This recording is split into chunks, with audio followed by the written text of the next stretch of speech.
Scholarship, money, power, wealth, territory, a mighty empire with a global the high point of pre-colonial West African Islamic civilization. One man saw the opportunity to strike everything ends. Throughout the early 16th to 18th century, the once tremendous indigenous wealth and splendor of Islamic West Africa that had accumulated through centuries of Trans-Saharan trade with the North would dissipate as a vast corruption spread throughout the land. Africa has always had slavery and will continue to, but it was never the backbone of its wealth. As I detailed in my last video, the wealth of the great civilizations in West Africa was built on a Trans-Saharan trade based on gold, textiles, books, and scholarly transfers as much as on slavery. But by the late 18th century, Africa had become a rotting carcass only to be picked off by vultures, both indigenous and foreign, as the human population was drained and sent into the worst forms of labor imaginable.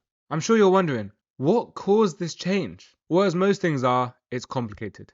Historians are unclear as to the extent and speed of this civilizational decline due to their lack of empirical evidence. But most agree that it centers around the collapse of the African gold trade, which through Islamization, political consolidation, and demand for the commodity had emerged as the most globally significant component of Eurasian monetary flows, was severely diminished by the 18th century. Historian Austin estimates from the height of the Trans-Saharan gold trade in the late 15th century to its low in 1720, annual gold tonnage exports had declined from 1.5 tons per annum to 0.3. Now you might be wondering, why was there such a dramatic drop-off in this once predominant trade? Well, again, it's complicated, but historians emphasize two simultaneous historical events: the collapse of the Songhai Empire and emergence of European colonialism.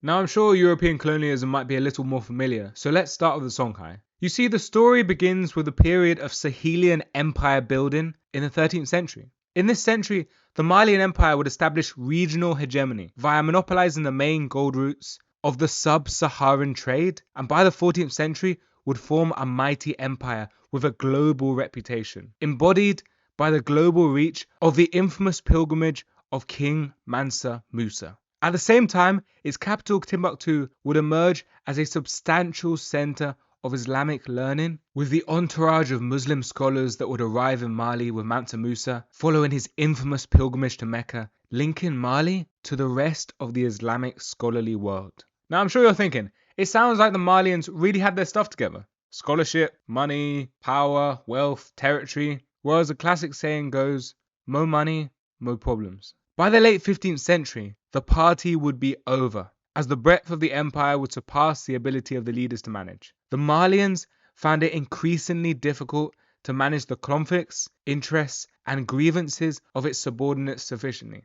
And one man saw the opportunity to strike at its weakness. His name was Askia Muhammad, a member of the Sunni Songhai people's ruling elite, centered in the settlement of Kikuyu. Askia was culturally tied to the traditions of empire, but patrilineally separated from its roots. He completed the dream of his predecessor and conquered the territory of the Malian Empire. But something unexpected happened. His conquest didn't lead to the collapse of civilization, the retreat of the scholarly tradition established by Mansa Musa. It improved it. Gone was the old system that had weakened the Malian Empire to the point of collapse, and in was a sustainable tributary model of empire based on local day-to-day control of matters by the prior existing elite. They would provide the imperial center with taxes and military assistance.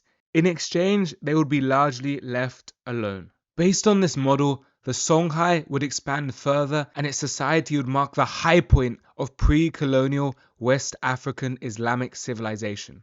A sophisticated literary culture of Islamic jurisprudence and mathematics would flower, and the Bilad-e-Sudan would see unprecedented integration with the rest of the Islamic world. Moreover, under the Songhai, the Trans-Saharan trade that underpinned the wealth of Mali would reach the peak of its global relevance, with the Songhai providing the much needed stability for both desert side and river traffic on the Niger. Located in the Sahel, but with easy access to the western and central savannah, they were the hub of overland and river routes where staples of desert side trade, such as grain and salt, could be readily transferred from riverboat to camel and vice versa. Songhai economic growth was so substantial, It even rewrote the map of places unconnected to the tributary networks of the empire. Its Rangwa, sorry for the pronunciation, merchant settlers expanded their operations from Timbuktu and Gao to found commercial outposts in the emerging Bariba and Hausa towns. This migration of the Timbuktu and Gao merchant class would become the catalyst for large-scale civilizational development in what is modern-day northern Nigeria. And so you can understand why to the chroniclers of the Songhai it seemed as though an everlasting empire had been created. But in life, the only fundamental dictum is that everything ends. As the Malians once learnt from the Songhai would themselves come to understand. Pride always follows the fall. This time, collapse would stem from the international reach of the Songhai Empire. And it was a salty collapse indeed. Literally, I'm not even joking. It was about salt. You see, before modern preservatives, salt was everything. The fuel of large-scale civilization. You simply couldn't keep a city fed nor trade over a long-distance route maintained without salt. So when the Moroccans discovered the presence of large salt mines around Tagaza, Songhai territory, and sensed the opportunity to control the trade it presented, a destructive conflict would ensue. Tensions would come to a dramatic conclusion in 1591 at the Battle of Tondibi.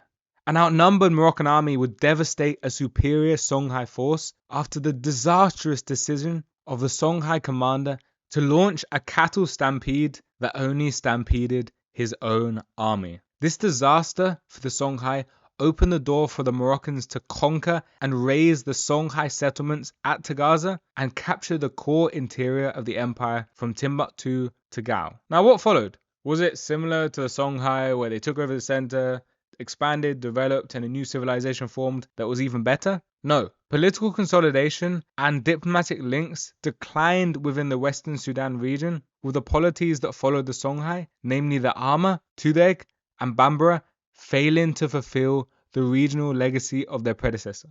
Thanks to the contemporaneous Tadukat al-Nisayan, a detailed dictionary/encyclopedia of the ruling elite known as the Ama, who followed the Songhai in Timbuktu and Gao, we have a detailed account of what followed, 1591 to 1751. The Tadkirat charts how following the Moroccan invasion, the Ama state that followed would fall into what Abbot Bol regards as a state of chronic instability, whereby a mix of fierce oligarchic familial competition tied to a relatively autonomous military structure led to repeated turnover in the leadership structure known as the Pashalik. We even have stories of these repeated episodes across the 16th, 17th and 18th century. In one particular case in 1719, civil war would see each side set up barricades in the city streets and bombard each other with gunpowder shots. This chaotic, unstable situation is where the Europeans come into the story. You see, the Songhai might have set the scene, but it was European domination of the Akan Gold Coast and flows from the Americas that would sound the death knell for the trade. And from this point, the relative importance of gold flows, and by extension, the once great Trans-Saharan trade, would never recover.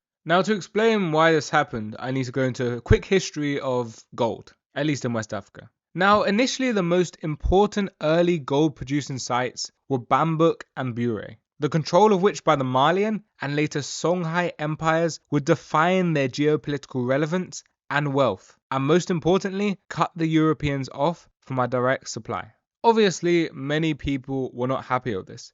They wanted direct access to the gold, and from this dissatisfaction, attempts to overturn the status quo would emerge. One turning point in particular started a chain of events that fundamentally shifted the balance of power towards the Europeans. You see, in the late 15th century, the Portuguese would, in search of the fabled gold of Mali, begin an expedition into the African coast. Initially, they would not find what they came for, but what they established on the west coast would create the conditions for transatlantic slavery, and what they achieved on the east would set the blueprint for the 19th century scramble for Africa. You see, in the west coast, from 1481 to 2, the Portuguese would establish a foothold with the founding of El Mina, a fortress trading output that facilitated Portuguese encroachment into gold and slave transfers. Whereas in the east, the Portuguese would adopt a strategy of direct conquest of key coastal towns such as Sofala in Mombasa. Initially, these strategies would find little success, but following the collapse of the Songhai and their control over the gold trade, efforts would be turbocharged. And by the 18th century, the gradual shift that was emerging from the 14th, from Bambara and Bure to the Akan goldfields, would be fully underway. And I don't need to explain to you the horrors of slavery that accompanied this initial search for gold. But few know of the impact this horrifying trade in human beings had on the civilizations further north. You see the Songhai, you see the Malis weren't being kidnapped by enemy tribes or kingdoms and sent on the horrifying transatlantic journey. They were hundreds of miles north. But as Austin demonstrates, despite the vast distance between the coast and the Islamic kingdoms in the Sahel region, increasing European domination had a tremendous effect on the composition of its trade. You see, per annum volume of slaves traded increased from around 2,500 per year in the 15th century to 5,500 by the 18th. In other words, slavery became Islamic West Africa's most profitable export.